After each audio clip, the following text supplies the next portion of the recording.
High guys, welcome back. ഈ ഒരു വീഡിയോയിൽ ഡിസ്കസ് ചെയ്യുന്നത് ഇൻട്രാഡേ ട്രേഡിംഗിൽ, എസ്പെഷ്യലി ഇക്വിറ്റി ട്രേഡിംഗിൽ ട്രേഡേഴ്സ് ചെയ്യുന്ന രണ്ട് ബിഗ്ഗസ്റ്റ് മിസ്റ്റേക്കിനെ പറ്റിയാണ്. അപ്പൊ ഈ ഒരു വീഡിയോ ചെയ്യാനുള്ള കാരണം, കഴിഞ്ഞ 2-3 ആഴ്ചകളായിട്ട് ഞാൻ ഇൻട്രാഡേ ഇക്വിറ്റി സീരീസ് യൂട്യൂബിൽ ചെയ്യാറുണ്ടായിരുന്നു. അപ്പോൾ ഒരുപാട് സബ്സ്ക്രൈബേഴ്സ് മെസ്സേജ് ചെയ്തിട്ടുണ്ടായിരുന്നു, സ്റ്റുഡൻസുകൾ മെസ്സേജ് ചെയ്തിട്ടുണ്ട്, അതുകൂടാതെ MTJ കമ്മ്യൂണിറ്റിയിലേക്ക് ഒരുപാട് മെസ്സേജുകൾ വന്നിട്ടുണ്ടായിരുന്നു. അപ്പൊ അതിൽ നിന്ന് കോമൺ ആയിട്ട് എല്ലാവരും കണ്ട ഒരു രണ്ട് മിസ്റ്റേക്ക് ആണ് ഞാൻ ഈ ഒരു വീഡിയോയിൽ ഞാൻ ഷെയർ ചെയ്യുന്നത്. സോ നിങ്ങൾ ഈ ഒരു മിസ്റ്റേക്ക് ചെയ്യുന്നുണ്ടെങ്കിൽ നാളെ മുതൽ ഈ ഒരു മിസ്റ്റേക്ക് ചെയ്യാതിരിക്കാൻ ശ്രമിക്കണം. അപ്പൊ നമുക്ക് നോക്കാം എന്തൊക്കെയാണ് ആ ഒരു മിസ്റ്റേക്ക് എന്നുള്ളത്. ഓക്കെ, അതിൽ ഒന്നാമത്തെ മിസ്റ്റേക്ക് എന്ന് പറഞ്ഞിട്ടുണ്ടെങ്കിൽ സീറോ പ്രിപ്പറേഷൻസ് ആണ്. ഇത് പല ആൾക്കാരും ചെയ്യാറില്ല. ഓക്കെ, സോ ഫോർ എക്സാമ്പിൾ, നിങ്ങൾ നാളത്തേക്ക് ഇൻട്രാഡേ ചെയ്യാൻ വേണ്ടി നിങ്ങൾ സ്ക്രീനർ യൂസ് ചെയ്ത് അല്ലെങ്കിൽ മാനുവലി അല്ലെങ്കിൽ ന്യൂസ് ബേസിൽ കുറച്ച് വാച്ച് ലിസ്റ്റ് ക്രിയേറ്റ് ചെയ്യും. ഓക്കെ, അപ്പം വാച്ച് ലിസ്റ്റ് ക്രിയേറ്റ് ചെയ്തു. എക്സാമ്പിൾ പറയുകയാണെങ്കിൽ HDFC ബാങ്ക് എന്ന് പറഞ്ഞ ഒരു സ്റ്റോക്ക് നിങ്ങളുടെ വാച്ച് ലിസ്റ്റ് ഉണ്ട്. നിങ്ങൾ എന്ത് ചെയ്തു, അത് ആഡ് ചെയ്തു, നാളെ മാർക്കറ്റ് ഓപ്പൺ ചെയ്തു, സപ്പോർട്ട് റെസിസ്റ്റൻസ് നോക്കി ട്രേഡ് കൺസിഡർ ചെയ്തു. ഇതാണ് ഒരു 95% ആൾക്കാരും ചെയ്യുന്ന ഒരു മെത്തേഡ്. സ്റ്റോക്ക് സെലക്ട് ചെയ്യുന്നു, നാളെ മാർക്കറ്റ് ഓപ്പൺ ചെയ്തു, സപ്പോർട്ടോ റെസിസ്റ്റൻസോ ക്യാൻഡിലൊക്കെ നോക്കിയിട്ട് എൻട്രി എടുക്കുന്നു. ആക്ച്വലി ഇതൊരു റോങ് മെത്തേഡാണ്. ഇങ്ങനെയല്ല ആക്ച്വലി ചെയ്യേണ്ടത്. നമ്മൾ പ്രിപ്പയർ ചെയ്തിരിക്കണം. അത് ഞാൻ ചെയ്യുന്ന ഒരു കാര്യം എന്ന് വെച്ചിട്ടുണ്ടെങ്കിൽ, ഇപ്പം എനിക്ക് വാച്ച് ലിസ്റ്റിൽ അല്ലെങ്കിൽ എന്റെ സ്ക്രീനിലുള്ള HDFC ബാങ്ക് വന്നെന്ന് വിചാരിക്കും. അപ്പൊ ഞാൻ ആദ്യം ചെയ്യുന്നത് HDFC ബാങ്കിൽ എന്തെങ്കിലും തരത്തിലുള്ള ന്യൂസ് ഉണ്ടോ എന്നുള്ളതാണ്. കാരണം ന്യൂസ് വളരെയധികം ഇമ്പോർട്ടന്റ് ആണ് സ്റ്റോക്കിനെ സംബന്ധിച്ചിട്ട്. അത് പല ന്യൂസുകളാവാം, ക്വാർട്ടർ റിസൾട്ടുകളാവാം, എന്തെങ്കിലും പുതിയ പ്രൊജക്റ്റുകളാവാം. ഇതൊക്കെ വളരെ ഇമ്പോർട്ടന്റ് ആണ്. സ്റ്റോക്കിനെ നല്ല രീതിയിൽ അത് ബാധിക്കും, നല്ല മൂവ്മെന്റുകളും ഉണ്ടാവുകയും ചെയ്യും. അപ്പം ന്യൂസ് നോക്കുന്നത് വളരെ ഇമ്പോർട്ടന്റ് ആണ്. ന്യൂസ് നോക്കാൻ നമുക്ക് അത്ര സമയമൊന്നും വേണ്ടെന്നേ, ഏകദേശം ഒരു 5 മിനിറ്റ് മതി. 5 മിനിറ്റ് നമ്മൾ മണി കൺട്രോൾ അല്ലെങ്കിൽ എക്കണോമിക് ടൈംസ് ഒക്കെ യൂസ് ചെയ്യുവാണെങ്കിൽ 5 മിനിറ്റ് നമുക്ക് വാച്ച് ചെയ്യാൻ, റീഡ് ചെയ്യാവുന്നേ ഉള്ളൂ ന്യൂസ്. അപ്പൊ ന്യൂസ് മസ്റ്റ് ആയിട്ട് ചെക്ക് ചെയ്യണം. കാരണം നമ്മൾ എപ്പോഴും അപ്ഡേറ്റ് ആയിരിക്കണം. നമ്മൾ കയ്യിൽ സ്ക്രീനറിലൊക്കെ പല രീതിയിലുള്ള സ്റ്റോക്കുകളാണ് വരുന്നത്. പല സ്റ്റോക്കുകളും മാനിപ്പുലേഷൻ ഒക്കെ ഉണ്ടാവാറുണ്ട്. അപ്പൊ അതുകൊണ്ട് തന്നെ റിയൽ ന്യൂസ് നമ്മൾ എപ്പോഴും അപ്ഡേറ്റ് ചെയ്തുകൊണ്ടേയിരിക്കുക. അത് എപ്പോഴും ചെക്ക് ചെയ്തുകൊണ്ടിരിക്കുക. നിങ്ങൾക്ക് ഏത് പുതിയ സ്റ്റോക്ക് കിട്ടിയാലും നിങ്ങൾ ആദ്യം ചെക്ക് ചെയ്യേണ്ടത് റീസെന്റ് ആയിട്ട് എന്തെങ്കിലും ന്യൂസ് വന്നിട്ടുണ്ടോ എന്നുള്ളതാണ്. ഓക്കെ, ഇനി രണ്ടാമത്തെ കാര്യം ഞാൻ ചെക്ക് ചെയ്യുന്നത് കീ ലെവൽസ്. കീ ലെവൽസ് ഉണ്ടോന്നും. കീ ലെവൽസ് മീൻസ് ഇമ്പോർട്ടന്റ് ആയിട്ടുള്ള റെസിസ്റ്റൻസ്, സപ്പോർട്ട് ലെവൽ അവിടെയാണ് ട്രേഡ് നടന്നുകൊണ്ടിരിക്കുന്നത്. ഓൾ ടൈം ഹൈയിലാണ് ട്രേഡ് നടന്നുകൊണ്ടിരിക്കുന്നത്. 52 വീക്ക് ഹൈയിലാണ് ട്രേഡ് നടന്നുകൊണ്ടിരിക്കുന്നത്. മന്ത്ലി ഹൈയിലാണോ ട്രേഡ് നടന്നുകൊണ്ടിരിക്കുന്നത്. ഈ കാര്യങ്ങളൊക്കെ ചെക്ക് ചെയ്യും. കാരണം അതൊക്കെ വളരെ ഇമ്പോർട്ടന്റ് ആണ്. നമുക്കൊരു ട്രേഡ് എടുക്കുന്ന സമയത്തൊക്കെ തൊട്ട് മുൻപേ അല്ലെങ്കിൽ തൊട്ടടുത്തായിട്ട് ഒരു മന്ത്ലി ഹൈ ഉണ്ട്. അപ്പൊ അതൊക്കെ നമുക്ക് നോക്കിയിട്ടൊക്കെ ഇത് ബ്രേക്ക് ഔട്ട് നടന്ന വലിയ മൂവ്മെന്റിലെ പോസിബിലിറ്റി ഉണ്ട്. ഈ കാര്യങ്ങളൊക്കെ നമുക്ക് മനസ്സിലാക്കാൻ വേണ്ടി പറ്റും. അത് നമ്മുടെ ട്രേഡിങ്ങിനെ ഒരുപാട് ഹെൽപ്പ് ചെയ്യും. കാരണം ഇത് പറയാൻ കാരണം വെച്ചിട്ടുണ്ടെങ്കിൽ, കഴിഞ്ഞ ദിവസങ്ങളിൽ ന്യൂസ് ഒന്നും നോക്കാതെ എനിക്ക് തോന്നുന്നു ഒരു സുഹൃത്ത് എനിക്ക് മെസ്സേജ് ചെയ്തിട്ടുണ്ടായിരുന്നു. പുള്ളി എടുത്ത ട്രേഡ് നഷ്ടത്തിലായ, എന്താ ഇപ്പോ നഷ്ടത്തിനാവാനുള്ള റീസൺ എന്ന് എന്നോട് ചോദിച്ചിട്ടുണ്ടായിരുന്നു. അപ്പൊ ഞാൻ പറഞ്ഞു, ചെക്ക് ചെയ്ത സമയത്ത് ആ സ്റ്റോക്കിൽ ഒരു നെഗറ്റീവ് ന്യൂസ് ഉണ്ട്, പുള്ളി അത് ശ്രദ്ധിച്ചിട്ടുണ്ടായിരുന്നില്ല. അതുകൂടാതെ കീ ലെവൽ പല ആൾക്കാരും എന്താണ് മന്ത്ലി ഹൈ അല്ലെങ്കിൽ ഇയർലി ഹൈ ഒക്കെ ബ്രേക്ക് ഔട്ട് ചെയ്യുന്ന സമയത്ത് കുറച്ചുകൂടി വെയിറ്റ് ചെയ്തിരിക്കണം. വലിയ മൂവ്മെന്റുകൾ എക്സ്പെക്ട് ചെയ്യും. പലരും ഏർലി എക്സിറ്റ് ചെയ്ത ആൾക്കാരുണ്ട്. അത് കഴിഞ്ഞിട്ട് 7%, 8% സ്റ്റോക്ക് മൂവ്മെന്റ് നടത്തിയിട്ടുണ്ട്. അപ്പോൾ നമുക്ക് ആ ലെവൽസുകൾ അറിയാമെങ്കിൽ യെസ്, ഈ ലെവലുകൾ ഉണ്ട്, ബ്രേക്ക് ഔട്ട് ചെയ്താൽ നെക്സ്റ്റ് മൂവ്മെന്റ് വരും. അത് നമ്മൾ ഒരുപാട് ഹെൽപ്പ് ചെയ്യും. ഓക്കെ, പിന്നെ മൂന്നാമത് പ്രിപ്പറേഷൻസ് ചെയ്യേണ്ടത്, ഓക്കെ, നെക്സ്റ്റ് ഡേ വലിയ ഗ്യാപ്പ് അപ്പ് ആണെങ്കിൽ എന്താണ് പ്ലാൻ. ഞാൻ HDFC ബാങ്ക് ആഡ് ചെയ്തു, നാളെ ഒരു 4% ഗ്യാപ്പ് അപ്പ് ഓപ്പൺ ചെയ്യുവാണെങ്കിൽ പിന്നെ വീണ്ടും ബൈ എൻട്രി എടുക്കേണ്ട പ്ലാൻ ഇല്ല. കാരണം ഓൾറെഡി ഒരു ആവറേജ് മൂവ്മെന്റ് HDFC ബാങ്ക് തന്നു കഴിഞ്ഞിട്ടുണ്ട്. പിന്നെ എന്തിനാണ് നമ്മൾ വീണ്ടും ബൈ എൻട്രി എടുക്കുന്നത്. അതും ഒരു ഇമ്പോർട്ടന്റ് പോയിന്റ് ആണ്. അപ്പം എന്റെ കഴിഞ്ഞ ദിവസങ്ങളിൽ അത് പറയാൻ കാരണം എന്ന് വെച്ചിട്ടുണ്ടെങ്കിൽ, എന്റെ ഒരു സുഹൃത്ത് ഒരു സ്റ്റുഡന്റ് ആണ്. അപ്പം ബൈക്ക് വേണ്ടി എല്ലാം പ്ലാൻ ചെയ്തു. പക്ഷെ നെക്സ്റ്റ് ഡേ ഒരു ഹ്യൂജ് ഗ്യാപ് ഡൗൺ ആയിട്ട് ഓപ്പൺ ചെയ്തു. ബട്ട് സ്റ്റിൽ ആ ഒരു ട്രേഡിൽ, ആ ഒരു സ്റ്റോക്കിൽ ട്രേഡ് ചെയ്ത് നഷ്ടം വരുത്തിയ ആൾക്കാരുണ്ട്. ഓക്കെ, അപ്പൊ അതുകൊണ്ട് അതിന്റെ ഓപ്പണിംഗും വളരെ ഇമ്പോർട്ടന്റ് ആണ്. അപ്പൊ നമ്മൾ പ്ലാൻ ചെയ്തിരിക്കണം, ഓപ്പൺ എവിടെയാണ്. ബിഗ് ഗ്യാപ്പ് അപ്പ് ആണെങ്കിൽ അവോയ്ഡ് ചെയ്യണം, ബിഗ് ഗ്യാപ് ഡൗൺ ആണെങ്കിൽ അവോയ്ഡ് ചെയ്യണം. ഈ കാര്യങ്ങളൊക്കെ നമ്മൾ ശ്രദ്ധിക്കണം. അല്ലാതെ നമ്മൾ ജസ്റ്റ് സ്ക്രീനിൽ ഒരു സ്റ്റോക്ക് കിട്ടി അല്ലെങ്കിൽ നമ്മുടെ വാച്ച് ലിസ്റ്റിൽ ഒരു സ്റ്റോക്ക് ഉണ്ട്, അതിൽ എങ്ങനെ വന്നാലും ട്രേഡ് എടുക്കുക എന്നുള്ളതല്ല. നമ്മൾ എപ്പോഴും പ്രിപ്പയർ ചെയ്തിരിക്കണം. ഇത് പല ആൾക്കാരും ചെയ്യാറില്ല. ഇതൊരു ബിഗ്ഗസ്റ്റ് മിസ്റ്റേക്ക് ആണ്. ഓക്കെ, അപ്പൊ ഇനി മുതൽ നിങ്ങൾ ഏത് പുതിയ സ്റ്റോക്ക് ആഡ് ചെയ്യുവാണെങ്കിലും നിങ്ങളുടെ വാച്ച് ലിസ്റ്റിലോട്ട് ഇൻട്രാഡേക്ക് വേണ്ടി, ഇൻട്രാഡേ മാത്രമല്ല സിങ്ക് ട്രേഡിംഗ് ഏതാണ് ഓക്കെയാണ്. അപ്പൊ ഞാൻ ഇൻട്രാഡേ ചെയ്യുന്നതുകൊണ്ട് ഇൻട്രാഡേ എന്ന് എടുത്ത് പറയുന്നുള്ളൂ. അപ്പൊ ഏത് സ്റ്റോക്ക് ആഡ് ചെയ്താലും നിങ്ങൾ 100% പ്രിപ്പയർ ചെയ്തിരിക്കാൻ. അതാണ് ഫസ്റ്റ് ചെയ്യേണ്ട കാര്യം. ഈ മിസ്റ്റേക്ക് നിങ്ങൾ ചെയ്യാതിരിക്കാം, CO പ്രിപ്പറേഷൻസ്. അപ്പൊ ഇതിനു വേണ്ടി നിങ്ങൾക്ക് സ്പെൻഡ് ചെയ്യുന്ന ടൈം, ന്യൂസിന് വേണ്ടി ഏകദേശം 5 മിനിറ്റ് ചെയ്യാം, കീ ലെവലിന് വേണ്ടി ഏകദേശം ഒരു 10 മിനിറ്റ് ചെയ്യാം, പിന്നെ ഈ ഒരു ഓപ്പണിംഗ് പ്രിപ്പറേഷൻ കാര്യങ്ങൾ 5 മിനിറ്റ്, അതായത് ഒരു 20 മിനിറ്റ്സ്, അപ്രോക്സിമേറ്റ്ലി 20 മിനിറ്റ്സ് മതി ഒരു സ്റ്റോക്കിൽ സ്പെൻഡ് ചെയ്യാൻ ടൈം. നിങ്ങൾ എക്സ്പീരിയൻസ് ആവുകയാണെങ്കിൽ എനിക്ക് തോന്നുന്നു അത്രയും സമയം ആവശ്യമില്ല. ഓക്കെ, അപ്പൊ ഈ ഒരു കാര്യം നിങ്ങൾ ചെയ്യാം, മസ്റ്റായിട്ട് ചെയ്യേണ്ട ഒരു കാര്യം ചെയ്യുകയാണ്. ഇതൊരു ഹാബിറ്റ് ആയിട്ട് ചെയ്തുകൊണ്ടിരിക്കുക. ഓക്കെ, ഇതാണ് ഒന്നാമത്തെ ഒരു മിസ്റ്റേക്ക്. ഇനി രണ്ടാമത്തെ ഒരു മിസ്റ്റേക്ക് എന്ന് പറഞ്ഞിട്ടുണ്ടെങ്കിൽ കൂടുതൽ പേരിൽ കണ്ടൊരു മിസ്റ്റേക്ക് ആണ്, ഇമ്മീഡിയറ്റ് ആയിട്ട് എൻട്രി കൺസിഡർ ചെയ്യുന്നത്. അത് വളരെ ഡേഞ്ചർ ആയിട്ടുള്ള ഒരു ബിഗ്ഗസ്റ്റ് മിസ്റ്റേക്ക് ആണ്, ഇമ്മീഡിയറ്റ് ആയിട്ട് എൻട്രി എടുക്കുന്നത്.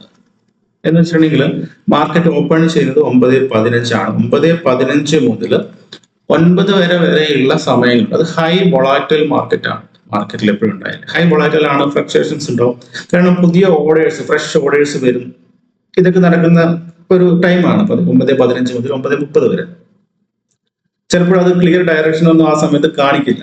ഓക്കെ, അപ്പൊ പല ആൾക്കാരും ചെയ്യുന്ന ഒരു മിസ്റ്റേക്ക് എന്ന് പറഞ്ഞിട്ടുണ്ടെങ്കിൽ വാച്ച് ലിസ്റ്റിൽ ഫോർ എക്സാമ്പിൾ ഒരു സ്റ്റോക്ക് ആക്സിസ് ബാങ്ക് എന്ന് പറയാം, ആക്സിസ് ബാങ്ക് ആഡ് ചെയ്തിട്ടുണ്ട്.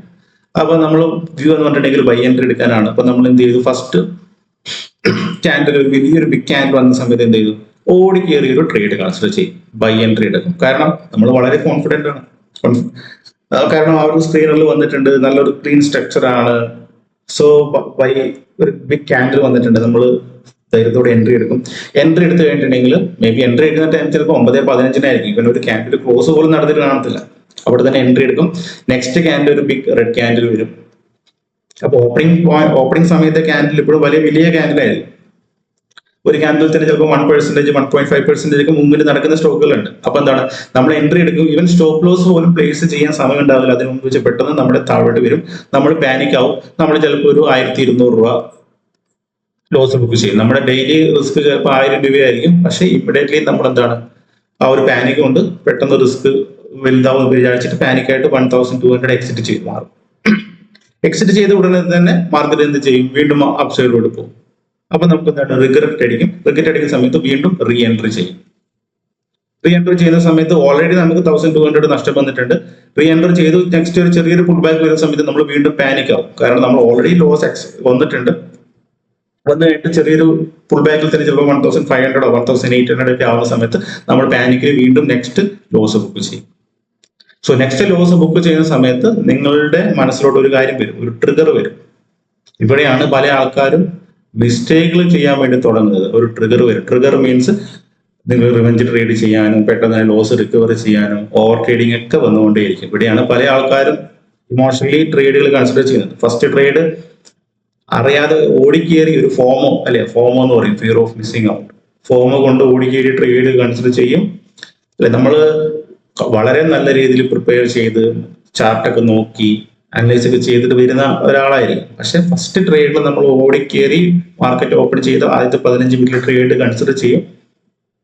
അത് അവിടെ ഒരു ആദ്യത്തെ ഒരു ലോസ്, അതായത് വളരെ ക്വിക്കായിട്ട് വരുന്ന ലോസുകൾ എപ്പോഴും നമ്മുടെ ഇമോഷൻസിനെ ട്രിഗർ ചെയ്യും. നമുക്കൊരു അടി കിട്ടിയ പോലെ ആയിരിക്കും. അപ്പൊ നമുക്കറിയില്ല എന്താ നെക്സ്റ്റ് ചെയ്യേണ്ടതെന്നുള്ളത്. അപ്പോൾ ഡെഫിനറ്റ്ലി ആ ഒരു ട്രിഗേഴ്സ് വരും. അപ്പൊ അത് കൺട്രോൾ ചെയ്യാൻ പറ്റാത്ത ഒരാളാണെങ്കിൽ ഡെഫിനറ്റ്ലി നമ്മളത് നെക്സ്റ്റ് വീണ്ടും ട്രേഡ് എടുക്കും, റിവെഞ്ച് മോഡിലോട്ട് പോകും, റിവെഞ്ച് ബിക്കം ഓവർ ട്രേഡിലോട്ട് പോകും. പിന്നെ അതിന്റെ റിസൾട്ട് നിങ്ങൾക്ക് ഊഹിക്കാവുന്നേ ഉള്ളൂ, അല്ലെ? നിങ്ങൾ എല്ലാവരും ചെയ്ത കാര്യങ്ങളായിരിക്കും. ഓക്കെ, അപ്പൊ ആ ഒരു ട്രിഗർ വരാതിരിക്കാൻ വേണ്ടി ശ്രമിക്കുക. അതിന് ഏറ്റവും ബെസ്റ്റ് സൊല്യൂഷൻ എന്ന് പറഞ്ഞിട്ടുണ്ടെങ്കിൽ ആദ്യത്തെ ഞാൻ പറഞ്ഞത് അരമണിക്കൂർ 9:15 മുതൽ 9:45 വരെ മാക്സിമം ട്രേഡുകൾ കൺസിഡർ ചെയ്യാതിരിക്കും. നിങ്ങളൊരു ഇന്റർമീഡിയറ്റ് ടു ബിഗിനർ ട്രേഡർ ആണെങ്കിൽ, അത്യാവശ്യം എക്സ്പീരിയൻസ് ഏൺ ചെയ്ത് കറക്റ്റായിട്ട് റിസ്ക് ആൻഡ് മണി മാനേജ്മെന്റ് ചെയ്യാൻ പറ്റുമെന്ന് വിശ്വാസം ഉണ്ടെങ്കിൽ മാത്രം ഈ ഒരു ടൈമിൽ എൻട്രി കൺസിഡർ ചെയ്യുക. അല്ലാത്ത പക്ഷം നിങ്ങൾ 10 മണി കഴിഞ്ഞിട്ട് 9:45 കഴിഞ്ഞിട്ട് എൻട്രി അല്ലെങ്കിൽ ഓപ്പർച്യൂണിറ്റികൾ ഫൈൻഡ് ഔട്ട് ചെയ്താൽ മതി. കാരണം നിങ്ങൾ ഇപ്പം ഞാൻ ചെയ്ത യൂട്യൂബ് വീഡിയോസ് ഏകദേശം ഒരു 15-16 ലൈവ് ട്രേഡ് വീഡിയോസ് ഉണ്ടെന്ന് തോന്നുന്നു. അപ്പൊ അതിൽ നിങ്ങൾ ശ്രദ്ധിച്ചാൽ മതി. എനിക്ക് എപ്പോഴും പ്രോഫിറ്റ് വന്നിരിക്കുന്നത് ഈ പറയുന്ന 10 മണി മുതൽ, രാവിലെ 10 മണി മുതൽ 1 മണി വരെയുള്ള സമയങ്ങളിലാണ് എപ്പോഴും വലിയ മൂവ്മെന്റുകൾ വന്നിരിക്കുന്നത്. അത് നിങ്ങൾക്ക് ഡൗട്ട് ഉണ്ടെങ്കിൽ നിങ്ങൾ ചാർട്ട്, ഈ പറയുന്ന സ്റ്റോക്കുകൾ ചാർട്ടൊക്കെ എടുത്ത് നോക്കാം. എപ്പോഴും ഒരു 9:45 കഴിഞ്ഞിട്ടാണ് വലിയ മൂവ്മെന്റുകൾ വരിക. അപ്പൊ ആ ഒരു സമയത്ത് എൻട്രി എടുക്കാൻ വേണ്ടി ശ്രമിക്കാം. ബിഗിനിങ് ലെവലുള്ള ആൾക്കാർ. അപ്പോൾ എന്താണ് സംഭവിക്കുക, മാർക്കറ്റ് സ്റ്റോക്ക് എപ്പോഴും സ്റ്റേബിൾ ആയിരിക്കും. ആദ്യത്തെ ഇനീഷ്യൽ ഒരു ഫ്ലക്ച്വേഷൻസ് ട്രാപ്പുകളൊക്കെ കഴിഞ്ഞ് ആ ഒരു സ്റ്റോക്ക് ഏത് സ്റ്റോക്കാണോ ഒരു ക്ലിയർ ഡയറക്ഷൻ കാണിക്കാൻ വേണ്ടി സ്റ്റാർട്ട് ചെയ്യും, സ്റ്റേബിൾ ആയിരിക്കും. വലിയ മൂവ്മെന്റുകൾ ഉണ്ടാവും. എപ്പോഴും മാർക്കറ്റിൽ വലിയ മൂവ്മെന്റുകൾ ഉണ്ടാകുന്നത് ആ ഒരു ടൈമിലാണ്. ട്രെൻഡിങ് മൂവ്മെന്റുകൾ എപ്പോഴും ഉണ്ടാകും. ആദ്യത്തെ മൂവ്മെന്റിലല്ല, ട്രെൻഡിങ് മൂവ്മെന്റുകൾ ഉണ്ടാകുന്നത് എപ്പോഴും 9:45 കഴിഞ്ഞിട്ടാണ്, ഒരു 11-12 മണിക്കുള്ളിലാണ് എപ്പോഴും ട്രെൻഡിങ് മൂവ്മെന്റുകൾ ഉണ്ടാകുന്നത്. അപ്പൊ ആ ഒരു മൂവ്മെന്റുകൾ ക്യാപ്ചർ ചെയ്യാൻ വേണ്ടി ശ്രമിക്കാം. ഓക്കെ, അപ്പോൾ പറയാൻ പലപ്പോഴും ഇതിന്റെ എഗെയിൻസ്റ്റ് ആയിട്ട് പറയുന്ന ഒരു കാര്യമാണ്, ബ്രോ നമ്മൾ 10 മണി കഴിഞ്ഞ് ട്രേഡ് എടുത്ത ഓപ്പർച്യൂണിറ്റികൾ മിസ്സാവില്ലേ, വലിയ മൂവ്മെന്റുകൾ കഴിഞ്ഞ് കാണില്ലേ എന്നുള്ള ഒരു ക്വസ്റ്റ്യൻ എന്നോട് പല ആൾക്കാരും ചോദിച്ചിട്ടുണ്ട്. എനിക്കൊന്ന് യൂട്യൂബിൽ ഒരുപാട് പേര് കമന്റ് ആയിട്ട് ചോദിച്ചൊരു കാര്യമാണ്. അങ്ങനെയൊന്നുമില്ല. അത് ഓക്കെ ഫൈൻ, രാവിലെ മൂവ്മെന്റ് ഓക്കെ, അത്യാവശ്യം മൂവ്മെന്റ് ഉണ്ടോ, പക്ഷെ എപ്പോഴും വലിയ ട്രെൻഡിങ് മൂവ്മെന്റുകൾ ഉണ്ടാകുന്നത് 10 മണി കഴിഞ്ഞതിന് ശേഷമാണ്. ഇൻ കേസ് ഇപ്പൊ നിങ്ങൾ നിഫ്റ്റി 50 അല്ലെങ്കിൽ ബാങ്ക് നിഫ്റ്റിയിലൊക്കെ ട്രേഡ് ചെയ്യുന്ന സമയത്ത് അത് ഒരൊറ്റ ഇൻഡെക്സ് ആണ്, അതിൽ മേ ബി ഒരു ദിവസം 1-2 ഓപ്പർച്യൂണിറ്റികൾ മാത്രമേ തരാറുള്ളൂ.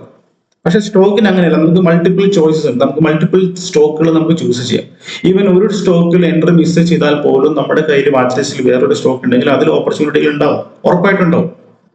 ഉറപ്പായിട്ടുണ്ടെന്ന് വെച്ചാൽ നിങ്ങളുടെ കയ്യിൽ അത്യാവശ്യം വർക്ക് ചെയ്യുന്ന ഒരു 1-2-3 ട്രേഡിംഗ് സെറ്റപ്പുകൾ, എൻട്രി സെറ്റപ്പുകൾ ഉണ്ടെങ്കിൽ ഡെഫിനറ്റ്ലി ഉണ്ടാവും. അപ്പൊ അതുകൊണ്ട് തന്നെ നിങ്ങളൊന്ന് മിസ് ചെയ്തു എന്ന് വിചാരിച്ചിട്ട് നിങ്ങൾ പാനിക് ആവേണ്ട, അല്ലെങ്കിൽ നിങ്ങൾ സങ്കടപ്പെടേണ്ട യാതൊരു കാര്യവുമില്ല. ഫോമോ ട്രേഡിംഗ് ചെയ്യേണ്ട ആവശ്യവുമില്ല.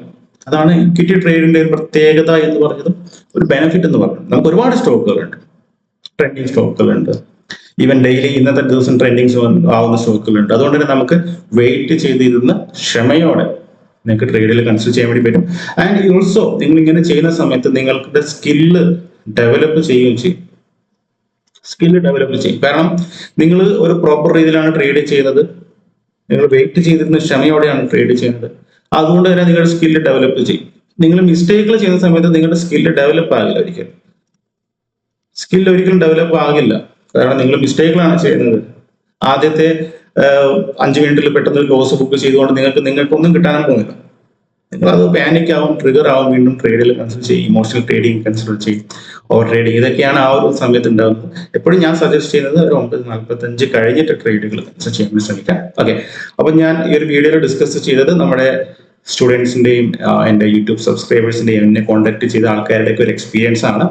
അവർ പറഞ്ഞിരിക്കുന്നതിൽ ഏറ്റവും കോമൺ ആയിട്ടുള്ള 2 മിസ്റ്റേക്കുകളാണ് ഞാൻ ഇവിടെ പറഞ്ഞിരിക്കുന്നത്. റൈറ്റ്, അപ്പം ഈ ഒരു മിസ്റ്റേക്ക് ഇനി നിങ്ങളിപ്പം ഓൾറെഡി അവെയർ ആയിട്ടുണ്ട്. അപ്പൊ ഇനി ആ ഒരു മിസ്റ്റേക്ക് ഇനി ചെയ്യാതിരിക്കാം മാക്സിമം. റൈറ്റ്, ആൻഡ് ഇങ്ങനെയാണ് നമ്മൾ ഇംപ്രൂവ് ചെയ്യുന്നത് നമ്മുടെ കയ്യിലുള്ള മിസ്റ്റേക്ക്. ഇപ്പൊ ഞാൻ 2 മിസ്റ്റേക്കുകൾ പറഞ്ഞിട്ടുണ്ട്, അതുപോലെ നിങ്ങളും ചെയ്യുന്ന മിസ്റ്റേക്കുകളുണ്ട്. അപ്പൊ ആ ഒരു മിസ്റ്റേക്കുകൾ ഐഡന്റിഫൈ ചെയ്യുക, അത് അവെയർ ആകുക, അതാണ് ഫസ്റ്റ് സ്റ്റെപ്പ്. അത് കഴിഞ്ഞിട്ട് അത് എങ്ങനെ ചെയ്യാതിരിക്കാം. ഇപ്പൊ ഞാൻ ഇവിടെ ഓൾറെഡി 2 സൊല്യൂഷൻസ് പറഞ്ഞിട്ടുണ്ട്. റൈറ്റ്, 2 തെറ്റിന്റെ സൊല്യൂഷൻസ് പറഞ്ഞിട്ടുണ്ട്. അതുപോലെ നിങ്ങളുടെ തെറ്റുകൾ, നിങ്ങളുടെ മിസ്റ്റേക്ക് നിങ്ങൾ കണ്ടുപിടിക്കാം. അവയർനെസ് ആദ്യം കൊണ്ടുവരിക, അതിനുശേഷം അതെങ്ങനെ നമുക്ക് അവയോട് കുറച്ച് കൊണ്ടുവരാം, പ്ലാൻ ചെയ്യുക. ഇങ്ങനെയാണ് ഓരോ ട്രേഡുകളും ഇമ്പ്രൂവ്മെന്റ് ചെയ്യുന്നത്. ഓക്കെ, അപ്പൊ എന്തായാലും ഈ ഒരു വീഡിയോ എല്ലാവർക്കും ഇഷ്ടപ്പെട്ടെന്ന് വിചാരിക്കുന്നു. സോ പുതിയൊരു വീഡിയോയിൽ കാണാം. So bye bye, thank you.